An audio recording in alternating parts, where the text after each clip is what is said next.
Os meus cumprimentos a todos os que nos ouvem, participam, permanecem conosco até o fim da gravação e compartilham, além daqueles que mandam mensagens, fazendo perguntas ou fazendo alguma ponderação. Nós estamos, mais uma vez, nos reunindo para um estudo bíblico. E os estudos bíblicos têm uma abrangência muito ampla, porque as Escrituras tratam de todos os aspectos da existência humana. Tratam das relações que os teólogos chamam de horizontais, entre nós mesmos, entre homens, e também tratam das relações que os teólogos chamam de verticais, entre Deus e os homens. E poderíamos acrescentar das relações entre nós, humanos, e a natureza. Tudo isso diz respeito à própria dimensão da existência. Quando pensamos na vida, quando pensamos nessas três relações, o indivíduo com o outro, com a natureza e com o Criador, e até numa relação do indivíduo consigo mesmo, então estamos pensando na própria vida, na própria existência. E formular reflexões sobre a existência nos remete a um juízo de valor acerca da vida. Estamos falando de valor moral, não estamos falando de valor econômico. Né? Eu sempre lembro que uma vez eu conversando com um rapaz inteligente e tal, eu citava uma frase sobre valor e ele disse, mas eu acho isso egoísmo, porque ele pensava que era valor econômico. Né? Então, e formular juízo de valor sobre a vida, ou seja, qual é o sentido da vida, qual é o significado, ou que valor atribuir à vida. Por sua vez, nos remete ao significado da vida. O que a vida significa? Para a gente estabelecer o valor de alguma coisa, a gente precisa saber o que aquela coisa significa. Né? O significado, e quando falamos do significado, somos como que convidados ou até compelidos a pensar no sentido daquela coisa sobre a qual estamos formulando as nossas conjecturas. Né? E a coisa, eu estou chamando coisa porque coisa é uma espécie de muleta da linguagem que a gente usa sempre que quer facilitar a comunicação e se referir aos mais diferentes objetos de reflexão. Então, a coisa que estamos nos inferindo é a vida. Portanto, vamos considerar o valor, e para alcançar o valor, vamos considerar o significado e o sentido da vida. Bom, então, se estamos falando em valor, os velhos e bons manuais de introdução à filosofia dos valores dizem que alguns fatores se destacam na importância que nós atribuímos a alguma coisa, chamando essa importância de valor. E quais são os fatores que elevam ou deixam de elevar ou até deprimem o valor daquilo de que estamos falando? As coisas são a satisfação que a gente tem, a satisfação que aquela coisa que estamos falando nos proporciona. Um outro fator, além da satisfação, é a duração. Porque uma coisa é ter uma satisfação que dura muito pouco, um momento breve. Outra coisa é ter uma satisfação que se prolonga no tempo. Né? E, finalmente, nós temos a possibilidade de dividir, no sentido de compartilhar, de dividir aquilo de que estamos falando, sem que essa divisão desgaste ou prejudique ou subtraia parte ou todo da coisa de que estamos falando. Ou seja, a vida pode ser dividida no sentido de compartilhada ou não. E se for dividida, essa divisão traz prejuízo? Esse compartilhamento traz prejuízo? Bom, então vamos analisar esses aspectos e também quando pensamos em valorar a vida, estamos pensando em considerar o que seja a essência da vida. Se a vida tem uma essência em si mesma. E ao lado quando pensamos na essência da vida, não podemos nos furtar ao exame das experiências existenciais. Até uma escola filosófica chamada existencialismo tinha como uma das suas questões centrais, ou talvez como a grande questão central do existencialismo, que era essa relação entre a existência e a experiência, partindo do pressuposto de que a experiência antecede a existência, a essência. Mas eu acho que isso é como discutir quem veio primeiro, se o ovo ou a galinha. Se primeiro nós temos uma essência e depois vivemos experiências, essa essência passa a viver experiências depois que ela existe, ou se são as experiências que constroem a existência, a essência da existência. E já vou dizendo que eu entendo que existe uma essência prévia às experiências, porque entendo que existe uma natureza humana.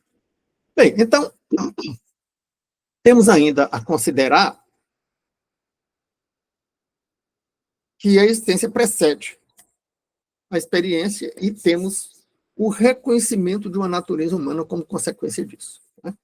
Se estou dizendo que tem uma essência que precede a existência, contrariando grandes pensadores existencialistas, então, estou dizendo que existe uma natureza humana. Bom, são essas as questões sobre as quais vamos nos debruçar na nossa live de hoje. E por que dizemos isso? E qual é a base? Porque todo raciocínio parte de algumas considerações prévias, ou de algo que a gente considera como uma evidência, que não precisa ser demonstrada, e a gente pode chamar isso de princípio ou de axioma, ou de pressuposto. Então, vamos usar o termo pressuposto. Nós temos alguns pressupostos se estamos falando da vida, do viver, portanto, das experiências pelas quais a vida passa ou para as quais a vida se dirige, e estamos falando de cristianismo, porque estamos falando do significado da vida e do modo de direcionar a existência para determinadas formas de experimentar a vida dentro do cristianismo. Então, vamos lá. Né? Qual é o pressuposto que nós temos? O pressuposto que nós temos, se estamos falando de cristãos, para cristãos e para não cristãos, porque o não cristão também muitas vezes se interessa em conhecer os pressupostos do cristianismo, temos como pressuposto de que a realidade material, matéria e energia, o mundo, o cosmos, a natureza, vamos chamar tudo isso de realidade material, a realidade material teve um começo. E consideramos isso porque quem diz isso não é o cristianismo. Quem diz, o cristianismo também diz, mas os físicos dizem isso, que a realidade material teve um começo. Ou o Big Bang, ou outras teorias, mas a ideia é que a realidade material teve início. Se teve início, então ela não existiu sempre, porque havia um argumento de ateus que diziam que não teve um criador, porque assim como os crentes dizem que teve um criador, os ateus diziam que se você acha que pode existir um criador que existiu sempre, então você pode achar também que a matéria existiu sempre. Né? O que é um problema? Porque o criador existiu sempre, porque esse sempre significa fora do tempo, porque foi ele que criou o tempo. Mas a matéria existe dentro do tempo, porque o tempo não é uma unidade isolada, o tempo é um conjunto, espaço-tempo. E se tem espaço, tem alguma coisa dentro. Então, admite a presença de alguma coisa dentro desse espaço. Então, o espaço-tempo não pode ter existido sempre, porque ele está dentro do tempo. E o tempo retroagindo-se no exame do tempo, o tempo tem um começo. Bom, então, temos a ideia de que o tempo não existiu sempre, portanto, teve um início. Se teve um início, alguma coisa criou o mundo, criou a realidade material. Até aí não significa que essa coisa foi o Deus da tradição judaico-cristã. Os gregos diziam isso, Aristóteles dizia que teve um começo, teve um criador. Né? Só que para ele o criador não era uma pessoa. Na tradição judaico-cristã, o criador é Deus, que é uma pessoa. Né?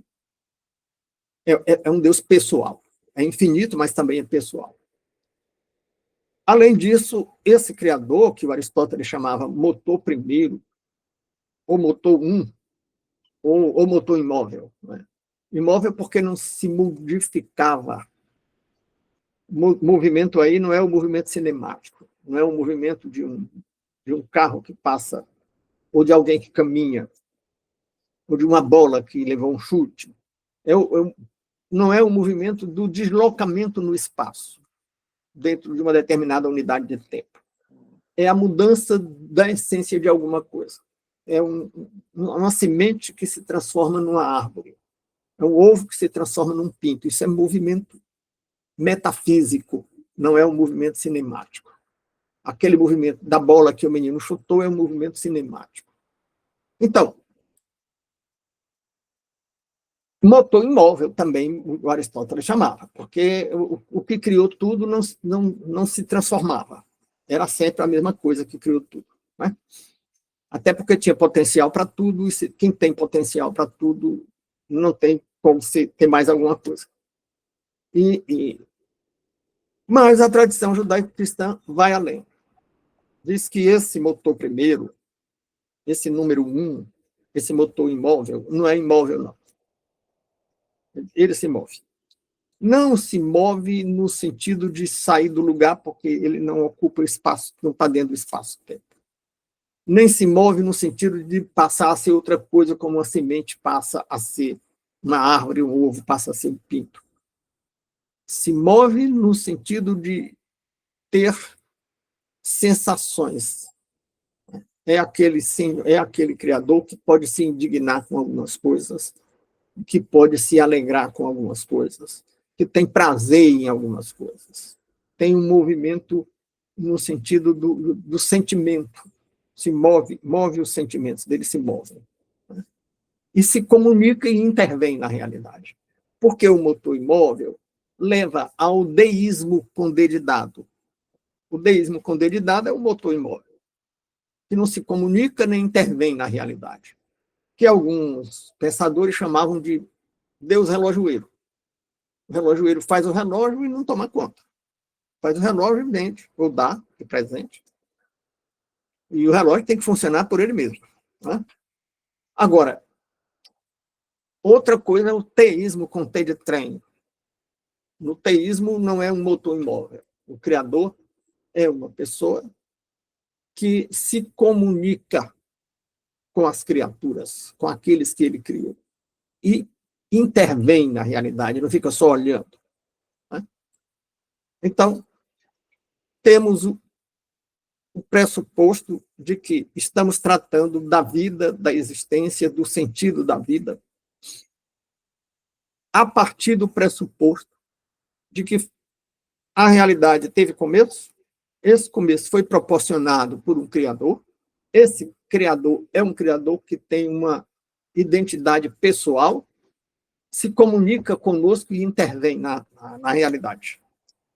E, ao se comunicar, nos passou uma revelação, nos passou determinadas informações, ou de caráter normativo, faça assim ou não faça assim, e passou também uma mensagem valorativa e uma mensagem de conforto, uma mensagem de consolação, uma mensagem de advertência, uma mensagem de admoestação, advertindo para consequências das nossas condutas, passa uma orientação. Esse é o pressuposto. E por que o pressuposto? Porque não vamos discutir isso aqui, estamos apenas mencionando esse Bom dia, ponto gente. Desculpe o das atraso. nossas reflexões. Bom, então, estamos nos colocando as nossas reflexões no campo do teísmo. E o campo do teísmo, de que estamos tratando, é ainda mais especificamente o campo do monoteísmo, da existência de que esse Criador é apenas um. Né? Embora tenha uma dimensão trina, mas é um.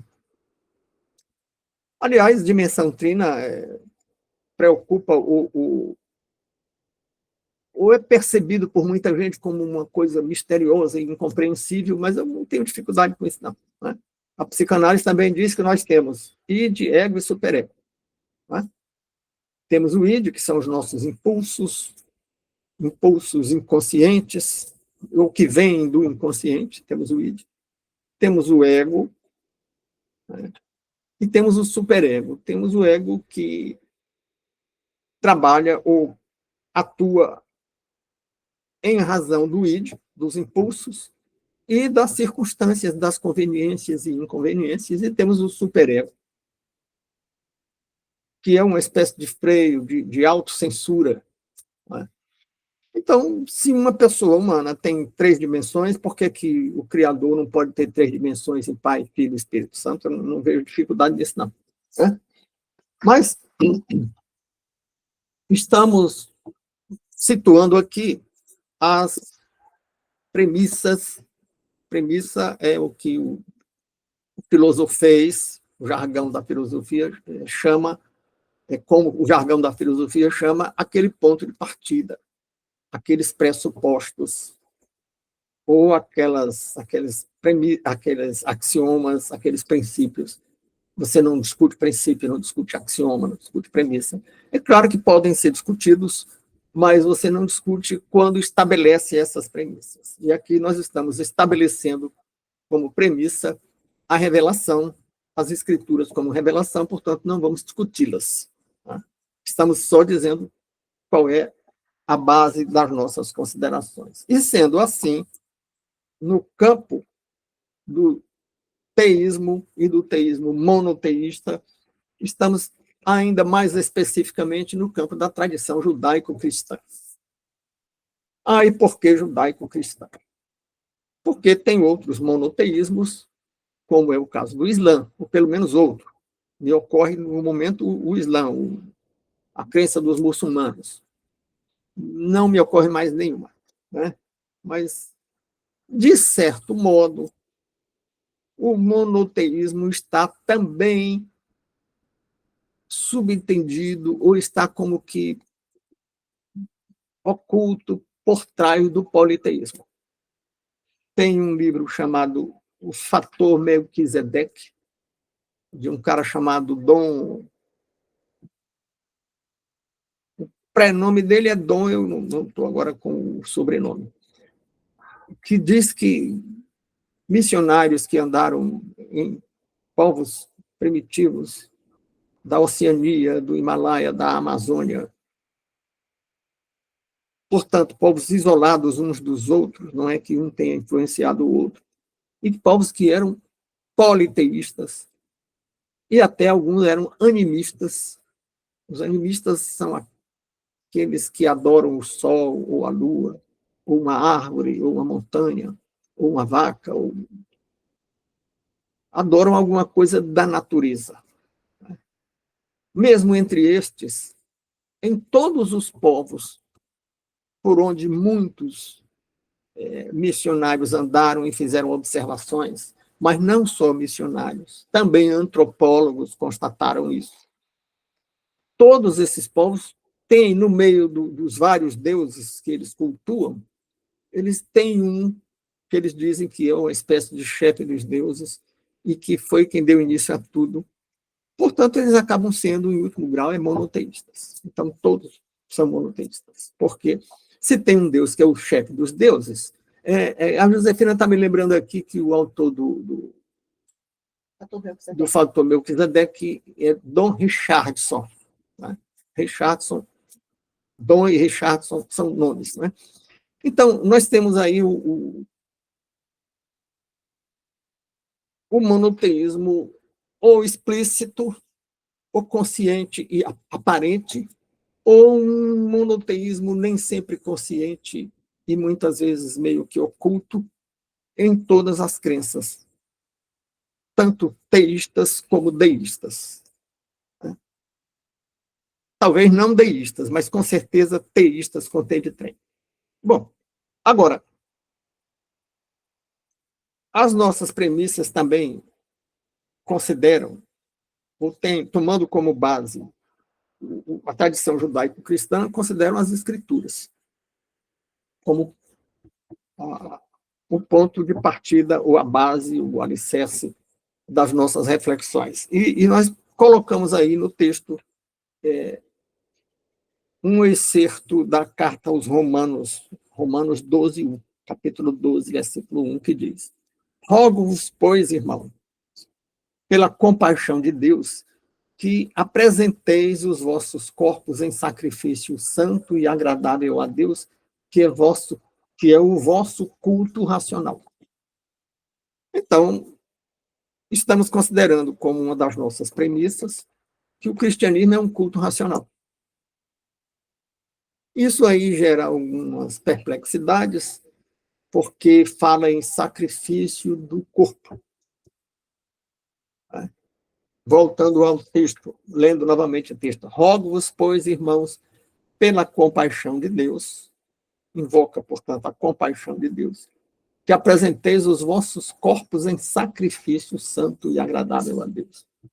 Aí as pessoas dizem, epa, estamos falando de sacrifício humano? Não. Não é o sacrifício do corpo em si. O sacrifício do corpo aí está posto como o sacrifício daquele que abandona certos prazeres da vida mundana para seguir a Cristo. Então, quem abandona prazeres da sensibilidade, e a palavra do jargão filosófico para sensibilidade é sensualidade. Não só sensualidade no sentido erótico, mas sensualidade em todos os sentidos. Quem sacrifica o prazer sensual para servir a Deus está fazendo um sacrifício. E se é sensibilidade, vem do corpo, está relacionado com o corpo, então é sacrifício do corpo.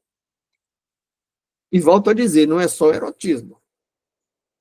Também quem aprecia o sabor de bons vinhos, ou de outros quitutes saborosos, ou, por que não dizer, das drogas psicoativas, a começar pelas que são lícitas, como o álcool e o tabagismo. Quem renuncia ao álcool e ao tabagismo para preservar o corpo, não porque seja legalista, mas porque entende que o corpo é a morada do Espírito Santo. E se você aceitou o Espírito Santo, aceitou o Cristo como o Senhor da sua vida, o Espírito Santo mora em você, então você não quer fazer alguma coisa que prejudique a morada do Espírito Santo, que é o seu corpo. E também você não quer voltar as suas atenções, a sua sensibilidade para a sua sensibilidade no mundo das cogitações, as suas reflexões no campo do que Platão chamava de realidade suprassensível para a realidade sensível. Porque quando a gente se volta para os prazeres das sensações, a gente como que desvia a atenção e a capacidade de captar e de exprimir a sensibilidade não corpórea, né? Então, esse é o sacrifício. E é do próprio corpo, nesse sentido, é diferente do sacrifício de cordeiros e outros animais da tradição judaica. E agora já estamos transitando da tradição judaico-cristã para a tradição puramente cristã, porque a tradição judaico-cristã sacrificava animais. A tradição puramente cristã já não é mais judaico-cristã, é só cristã. Ou seja, estamos transitando do Antigo para o Novo Testamento. E aí também a palavra racional, culto racional, entra na reflexão. Por quê? Porque Paulo está dizendo, nesse trecho da carta aos Romanos, que é mais racional que o sacrifício seja da própria pessoa, que troca os prazeres carnais pelo prazer espiritual de se aproximar do Criador, do que a pessoa simplesmente sacrificar um cordeiro. Até porque o sacrifício do cordeiro era apenas uma declaração de que a pessoa aguardava a vinda do Messias. Como o Messias já veio e já se sacrificou, então não é preciso sacrificar novamente um cordeiro. E eu digo se sacrificou e não digo foi sacrificado, porque ele não foi sacrificado. Porque dizer que ele foi sacrificado seria dizer que ele foi sacrificado pelos outros, pelos que o pregaram na cruz, como se ele não pudesse evitar. E há uma percepção muito equivocada na linguagem popular, que é uma frase que o povo diz assim, de traição nem Nosso Senhor se livrou. Não, não é que ele não se livrou, não é que ele não pôde se livrar, é que ele não quis e a missão dele não era se livrar da traição. A missão dele, que ele quis cumprir, era ser sacrificado, era se sacrificar para nos substituir naquele castigo, ou naquela perdição, naquilo que simbolizava como castigo uma perdição. Porque a perdição também não necessariamente precisa ser vista como castigo, mas como consequência das nossas escolhas, né? As nossas escolhas nos levariam, e nos levam, e podem nos levar, a um sofrimento representado na crucificação. Mas esse sofrimento não tem que ser necessariamente, e nem é a única interpretação, que seja um castigo. Esse sofrimento também é consequência das nossas escolhas. Bom, então, o sacrifício vivo dos corpos é assim considerado nesse texto, nesse estudo. Outra base bíblica que nós usamos aqui é lá em Mateus 16, 24, onde nós lemos: então disse Jesus aos seus discípulos, se alguém quer vir após mim, renuncie-se a si mesmo, tome a sua cruz e siga-me. Então, tome a sua cruz e siga-me. Novamente nos remete ao sacrifício racional e agradável a Deus, que nós tínhamos visto lá na carta aos Romanos, nós estamos vendo também aqui no Evangelho de Mateus. Na carta aos Romanos dizia: rogo, pois, irmão, pela compaixão de Deus, que apresenteis os vossos corpos em sacrifício santo e agradável a Deus, que é o vosso culto racional. E lá em Mateus, o próprio Cristo diz: então disse Jesus aos seus discípulos, se alguém quer vir após mim, renuncie-se a si mesmo, tome a sua cruz e siga-me. Esse negue-se a si mesmo também está na cultura secular. Também há correntes filosóficas que dizem que a busca da felicidade deve ser alcançada pelo caminho da renúncia, da negação de si mesmo, no sentido de negar as paixões humanas, né? E lá na filosofia clássica da antiguidade já havia isso, né?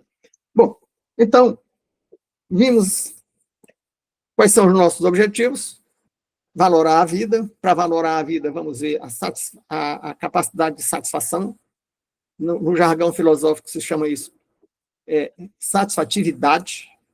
Vimos a duração e vimos que, além da satisfatividade e da duração, nós temos uma coisa que concorre muito para valorar positivamente ou negativamente um bem, é se ele pode ser dividido, né?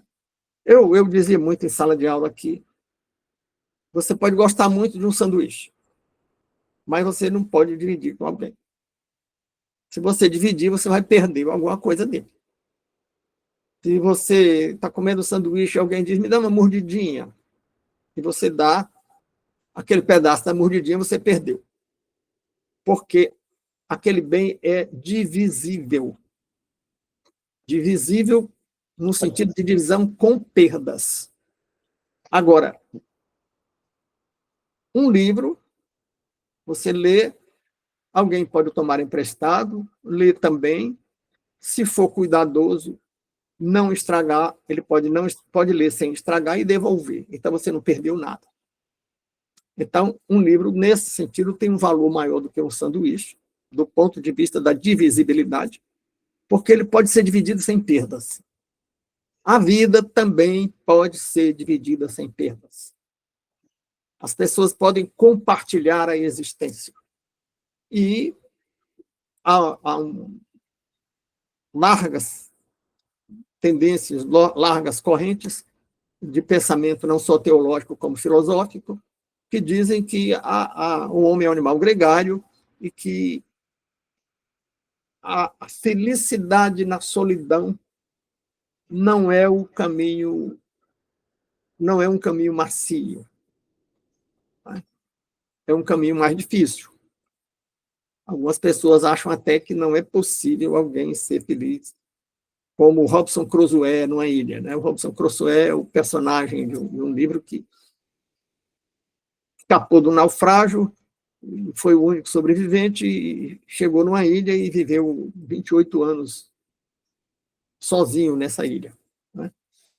Mas a ideia de... Tem gente que gosta disso. Tem aquele personagem que se mete num caiaque, sai atravessando o oceano, passa um mês no oceano sozinho, 2 meses, vai à Antártica, não sei o quê. Mas isso já pode ser visto, algumas pessoas veem essa busca da solidão extremada, essa busca excessiva pela solidão, como um indicador de algum problema, né? Bom, então a vida pode ser compartilhada. E pode ser melhorada à medida que é compartilhada. E a vida, portanto, satisfaz um dos quesitos para ser valorada positivamente. Então, já vamos dar um ponto para a vida. O outro ponto é: a vida pode ser satisfatória, a vida tem satisfatividade, para usar o jargão do filosofês? Tem. Tem diferentes formas de satisfação. Tem formas de satisfação que são intensas. Tem formas de satisfação que são suaves, moderadas, né? Tem formas de satisfação que cobram um preço, às vezes um preço muito alto, né? Dizem que não há prazer maior no mundo do que o efeito psicotrópico de algumas drogas. Por isso mesmo, elas criam uma dependência muito forte, porque o indivíduo que experimenta aquela droga tem uma sensação incomparável, né? Mas isso cobra um preço, e um preço terrível, porque é uma satisfação que vai destruir aquela pessoa. Mas tem outras satisfações que não destroem. E essas, geralmente, são as satisfações moderadas, né?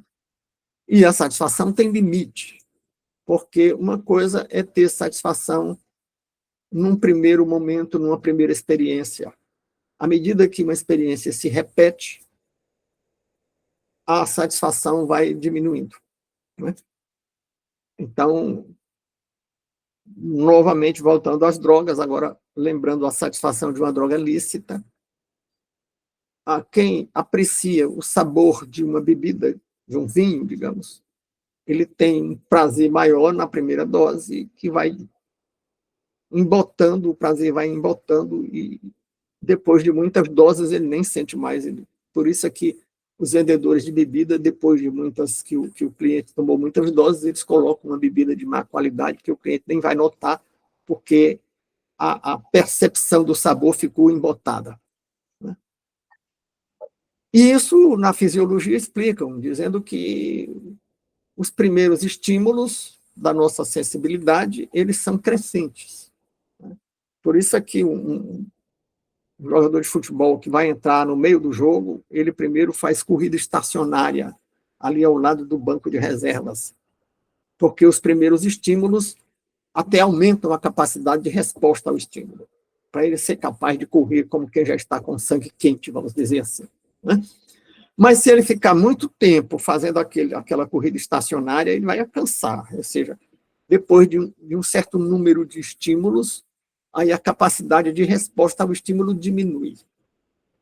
Se a pessoa se exercitar demais e cada vez mais, ela vai cansar tanto que ela vai perdendo a capacidade de dar uma resposta vigorosa, forte ao estímulo.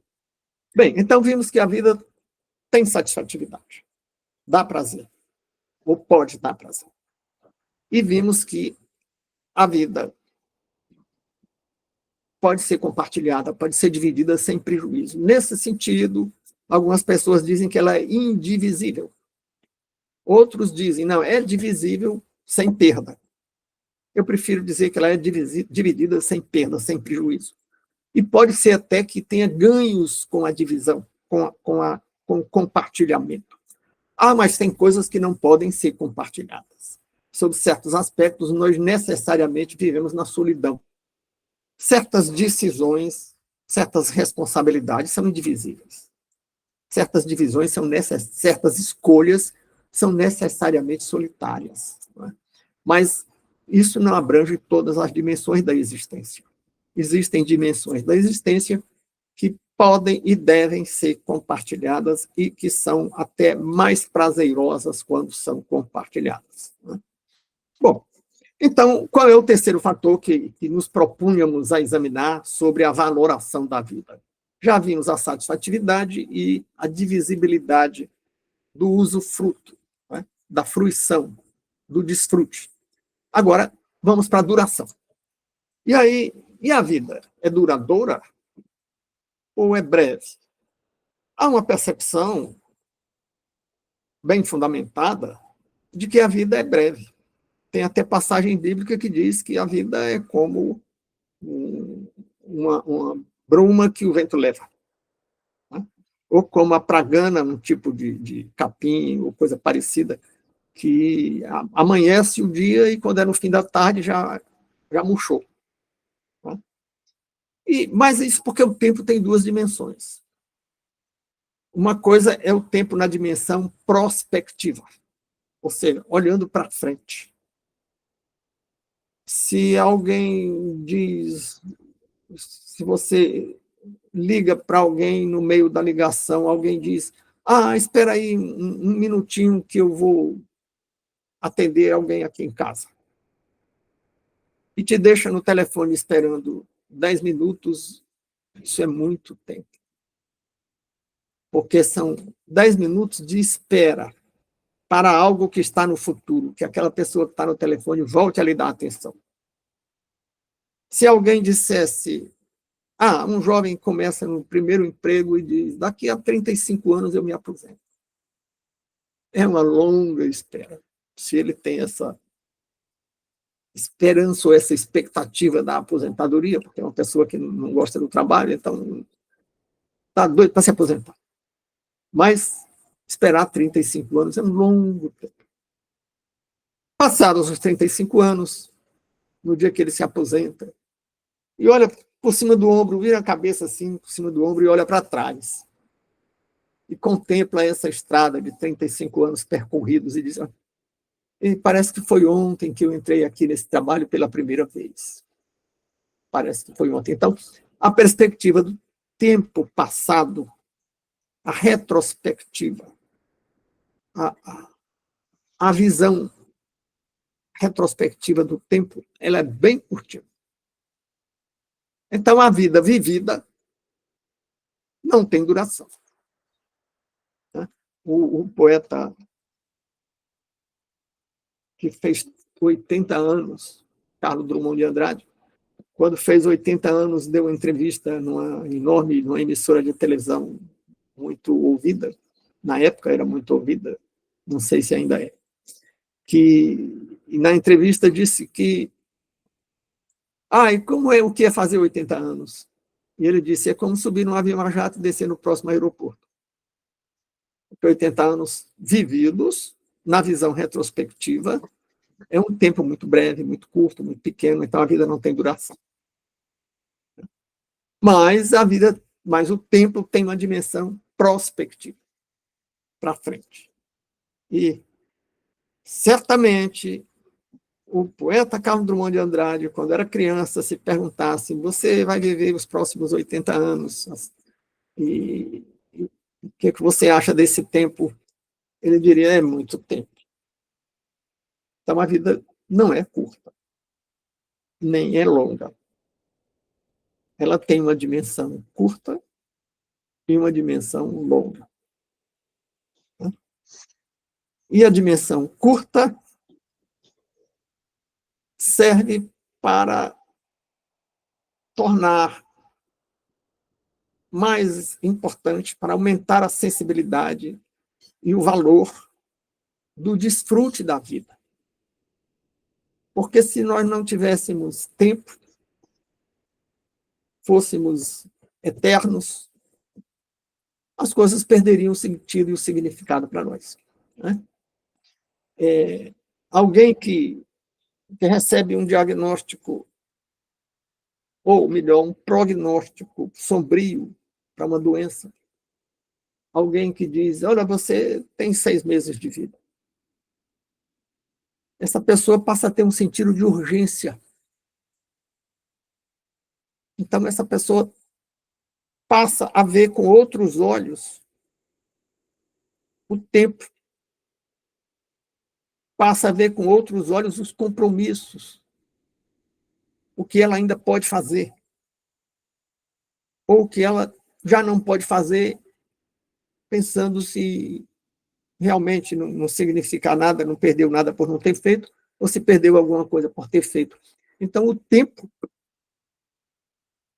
o limite de tempo, também valoriza a vida.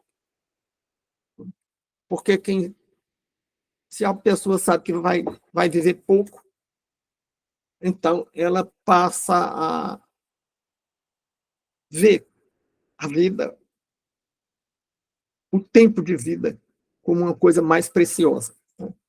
Então, vimos a duração, a divisibilidade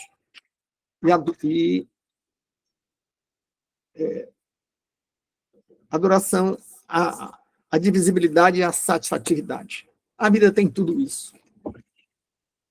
Então, a vida tem um grande valor. Mas não é só por isso. A vida precisa ter um sentido. Porque a satisfação, a duração, nem sempre tem um sentido. Ou pode ter apenas o sentido do desfrute, o que termina sendo um sentido vazio. Não é? A duração é enfatizada muitas vezes em polaridade com a duração. Tem um verso do Vinícius de Moraes, que sempre me ocorre quando eu penso essas coisas, em que ele diz que o amor, não sendo eterno, posto que é chama, que seja infinito enquanto dure. Então, ele reconhecia que o amor, e aqui ele está falando do amor erótico, o amor eros, né, não é infinito, porque é uma chama. Então, ele quer que seja... não é eterno, posto que é chama. Então, ele está querendo que seja infinito. Ou seja, se não tem duração, então que tenha uma intensidade infinita. O que é que seria essa infinitude? Não seria a duração, porque ele mesmo está dizendo que não é eterno, né? Então, seria infinitamente prazeroso. Então, o desfrute e o tempo podem se colocar em polaridades, em polos diferentes. Mas o sentido ainda não está satisfeito. Porque estamos falando da satisfatividade, do tempo. Tempo para quê? Duração para quê? Para desfrutar, né? E, então, dizíamos no início que o nosso pressuposto é bíblico, né? É a revelação judaico-cristã. Então, o que é que nos diz a Bíblia, né? Lá em Jó, para pensarmos na Bíblia, precisamos também considerar a legitimidade da revelação. Então, a Bíblia é mesmo uma revelação? É uma pergunta. Outra pergunta é se ela ainda tem algo a nos dizer. Uma vez um amigo, numa correspondência particular, me perguntou: e você acha que a Bíblia ainda tem algo a dizer do homem contemporâneo no século XXI? Eu disse: tem. Por quê? Porque você não acha que os escritos da literatura grega de há quase 30 séculos não têm valor? É a obra de Homero, a Ilíada e a Odisseia. Ou o que o Freud usou tanto na psicanálise, né? A peça teatral de uma tragédia, que é Édipo Rei. É lá do século VI, VII, VIII antes de Cristo, por aí, né? E ainda hoje arranca, eu vi pessoas chorando assistindo o filme Édipo Rei. Ora, se Édipo Rei ainda ele ainda emociona, é porque ele é atual. Ele tem o que dizer ao homem do século XXI. E a psicanálise usa muito, complexo de Édipo, complexo de Elétra. Então, usa a literatura multimilenar. Então, por que só a Bíblia envelheceu e não... É claro que tem literaturas que envelhecem, mas é claro que os clássicos não envelhecem. E não envelhecem porque o que é um clássico, né? O Humberto Eco dizia que um clássico, falando de literatura, é uma obra que continua tendo algo a dizer ao longo do tempo, ou através do tempo. E a Bíblia continua tendo algo a dizer, tanto que é o livro mais lido do mundo até hoje, né? Então, tem algo a dizer. Bom, mas, inclusive, ela recomenda desfrute, né? A Bíblia, a Josefina me passou aqui uma referência de Eclesiastes 3:12, 12, 13, os versículos 12 e 13 do capítulo 3 de Eclesiastes, né? Que recomenda que desfrutemos a vida, porque ela é uma dádiva de Deus. Eu dizia há pouco que nós estamos usando como premissa a Escritura. E, então, como é o significado ou o sentido da vida? Um deles é o desfrute da vida. Está aí, Eclesiastes, capítulo 3, versículos 12 e 13, dizendo, desfrute da vida, né? E, inclusive, o desfrute de sensações físicas ou psicossomáticas, em que corpo e mente e o psiquismo se juntam com as sensações fisiológicas. Porque temos um poema erótico na Bíblia. Um dos nossos estudos aqui, não faz tanto tempo assim, que fizemos um estudo do poema erótico que a Bíblia contém, que é o livro de Cântico dos Cânticos, em que Salomão fala de uma paixão erótica por uma princesa com quem ele casou, né? Entende-se que seja uma princesa. Outros intérpretes acham que a Sulamita, de quem ele fala na obra, não seria princesa, mas alguns acham até que era uma uma princesa egípcia. Outros dizem que Sulamita era Sulamita porque não era egípcia. Sulamita era uma pessoa de uma determinada etnia, de uma determinada nação, de um determinado povo. Né? Bom, mas outra coisa que precisamos saber é o quanto a Bíblia realmente é uma revelação. Porque ela poderia ser válida, ser importante, mas ser apenas um livro sábio, como a literatura grega que eu mencionei há pouco, a literatura chinesa multimilenar também tem algo a dizer ainda hoje, e não são revelações. Mas por que dizemos que a Bíblia é revelação? Primeiro, porque ela contém certas informações, certos conhecimentos, que na época não eram do domínio humano. Por exemplo, lá no livro de Jó, o livro de Jó é o mais antigo da Bíblia. Né? Admite-se que ele seja pelo menos de 1.600 anos antes de Cristo, portanto, há mais de 3.600 anos do nosso tempo. Então, no tempo do livro de Jó, o que é que se pensava? O que é que se sabia a respeito disso que ele diz lá no capítulo 28, versículo 5? Ele diz que a terra de onde procede o pão, quer dizer, de onde ele tira o trigo, eles tiravam o trigo para fazer pão, né? A terra de onde procede o pão, embaixo é revolvida por fogo.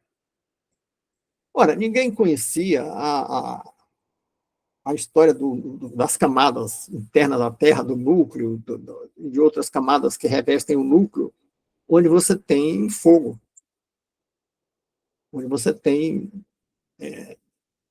matéria liquefeita liquefeita por estar em alta temperatura. Até o ferro é líquido no núcleo da Terra, e eu creio que em outras camadas, entre o núcleo e a superfície, tem várias camadas, e aí você pode ter até ferro. Ora, para o ferro ser líquido, é preciso uma temperatura muito alta. Né? Então, eles chamavam isso de fogo. Isso não era conhecimento humano. Isso aponta para a revelação.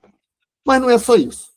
A gente vê lá em Isaías 40, capítulo 40, versículo 22, onde se lê: ele aqui é o Senhor, né? Com base nos versículos anteriores, a gente sabe que quando ele diz ele aqui, nesse caso, ele está falando do Senhor, do Criador. Ele é o que está assentado sobre o globo da terra, cujos moradores são para ele como gafanhotos, e diz mais alguma coisa no versículo.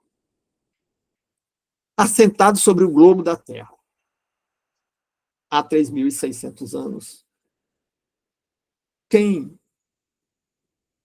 tinha ideia de que a Terra fosse um globo? Não era conhecimento humano. Tem até uns críticos que dizem, não, Isaías não disse que era um globo. A tradução melhor seria círculo.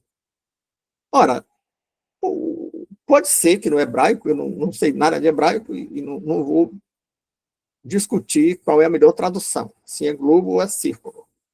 Mas, mesmo que a melhor tradução seja círculo, ora, quem pensava na Terra como um círculo? A ideia é que a Terra fosse plana. Né? E mais, ainda em Isaías, nós lemos já.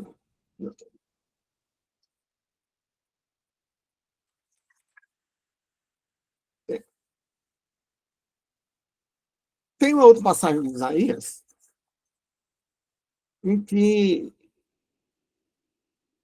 temos uma outra passagem bíblica, minha memória está me traindo aqui se é Isaías ou outra passagem de Jó, que diz que o Senhor sustenta a terra sobre o vazio. Ora, sustentar a terra sobre o vazio também não era conhecimento humano. A ideia é que um gigante carregava a terra nos ombros, Atlas. Isso para os gregos, que eram um povo muito mais sofisticado, tinha muito mais filosofia do que os hebreus. Aliás, os hebreus não tinham filosofia nenhuma, eles só tinham a revelação. Né? Pô, então, Estou dizendo isso para quê? Para dizer que as escrituras são autênticas, são autenticamente reveladas. Né? Bom, agora temos a questão do sentido da existência. Mas já estamos com mais de 50 minutos de live e me parece oportuno, porque não vou abusar do tempo, da paciência de quem nos acompanha, e vamos deixar... Você falou, é João 26:7.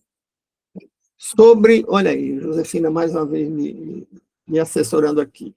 Em Jó 26:7, diz: Ele estende o norte sobre o vazio, suspende a terra sobre o nada.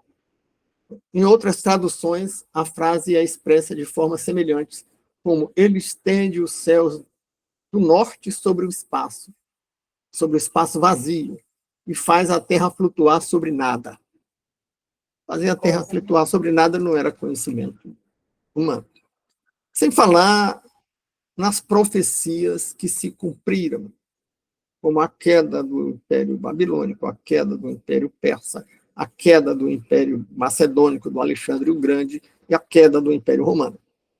Tudo isso foi dito primeiro numa linguagem cifrada, simbólica, porque tinha um touro, depois tinha um carneiro com chifre pontudo, mas depois ele vai dizer, não, o que eu estou querendo, o profeta vai dizer, não, eu estou me referindo a esses impérios, aos persas, aos babilônicos, aos persas, aos... Então, dá nome aos bois. Né? E essas coisas se cumpriram. E outras profecias mais. Então, vamos parar por aqui e prosseguir no próximo domingo. Lembrando que se você ficou até o fim, se você compartilhar, se você enviar mensagens escritas ou em mensagem de voz, perguntando, completando ou contestando alguma coisa, você faz com que a plataforma nos divulgue mais.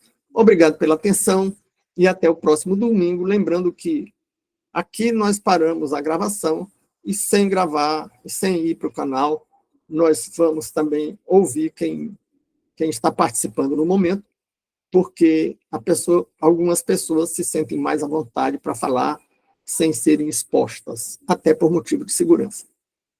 Então, até domingo. E obrigado pela participação.